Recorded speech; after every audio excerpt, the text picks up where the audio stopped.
Welcome back to Coach Factory. Today we are going to be talking about negative bias in coaching sessions. Actually, negative bias is kind of everywhere.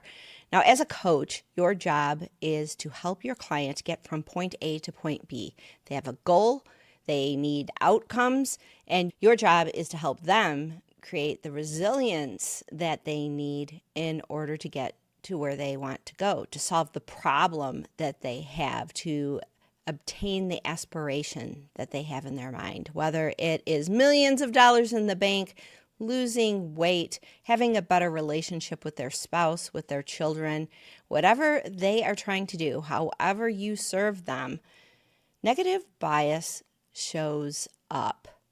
Negative bias shows up in coaching sessions all the time. Now, you might be using something like motivation code, for example. I am a certified motivation code coach, and so I use motivation code with my coaching clients.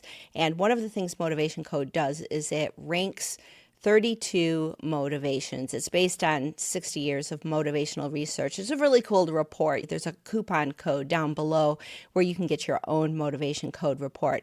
But in my coaching sessions with clients, when I am talking to them about their report, the first thing that they do is look at their top motivations. And then they don't look at anything in the middle. They go straight to the basement. They look at their lowest motivations, and then they ask, well, what's wrong with me here? And I have to explain to them, it's just, those are things you can still do. It's not that you're bad at them. It's just that you're not lit up by those things. You're not excited by those things. For example, my lowest motivation is do it right.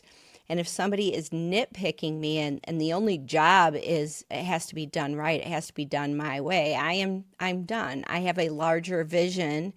I'm a visionary, and I have a motivation to realize the vision. I want to take what is an idea and bring it to life. And if it is not done perfectly, I am okay with that.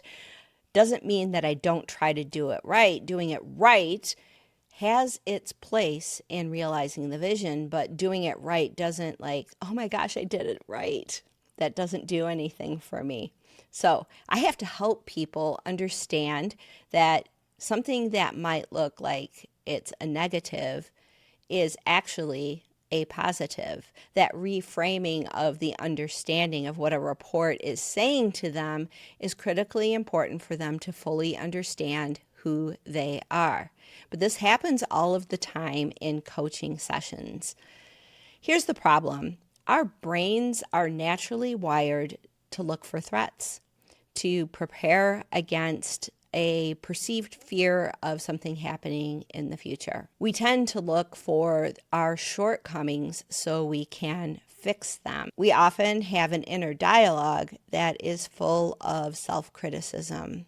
It's full of, you didn't do this right. It's probably happened to you a few times. You are at an event, you're talking to a bunch of people, you go home that night and it's like, oh geez, did I just offend somebody by saying that? Or I wish I had said something different to this person, to this client. In coaching, you probably see it all the time. Your clients fixate on what they perceive as flaws, failures, things where they didn't do something right. And it's your job as a coach to help them reframe this perceived failure, this self-criticism, in a way that helps them better understand themselves. How do we do this? Well, first of all, it's really helpful to have something like motivation code, a report, some kind of assessment, so that when you're talking about negative things, it's not you saying something, right? Like if you're saying, well, I've noticed this a number of times in the past, this is how you handle things, people can get defensive. A third-party report actually helps because then you can say, well, this is what the report said, and you are then the coach, the guide. You help them understand what the report is saying so that they can understand themselves in a way that is empowering and not self-defeating. It's critically important that we create a safe space for awareness so that if there is a negative thing happening, that we don't amplify it, that we put it into a place of understanding. We put it into a place where people can look at their failures and understand that failure is just feedback and that every success has to be predicated by a number of failures. It's how we learn. My daughter is really good at this. She realized really young that when she fails at something, she's happy about it because she knows that she's going to remember that lesson for a very long time. In fact, it's what got her the job she has right now. She talked about this in the interview process, that when she makes a mistake and learns from it, she knows she's never going to make that mistake again. So creating that safe space for our clients to have that kind of understanding is so very important. It's really helpful for coaches to pull out context. So many people have the natural tendency to have black and white thinking. They categorize something as either success or failure, where there's many different ways to judge something. And there's also freedom in not judging an experience at all and just learning from patterns. Reframing these types of experiences can help our clients grow and have greater resilience when they're faced with future situations that might look like a failure. And you know, as a coach, small wins really matter. It's not every time that someone goes up to bat and hits a home run. There are no batters in the baseball league that have home runs all the time. In fact, their batting average, I remember batting averages like in the 300, like 30%, that was considered good. So failure is just part of it, and understanding that small wins, base hits, are just as important as getting a home run every once in a while. Suggesting to your clients to keep a win journal of times when something that they've tried has succeeded is so useful in helping clients understand who they are and understand that the road to their aspiration is going to be a series of small wins with maybe a home run here and there, but that it is not necessarily always going to be home runs out of the gate. In order to help our clients become more resilient, we have to help them speak to themselves better. We have to help them foster self-compassion. Now, this is easy if someone has kids because you can help them empathize with what they are doing to the kid within themselves when they have negative self-talk. They understand you don't talk to a kid that way, so why are you talking to yourself that way? Because you're a kid too.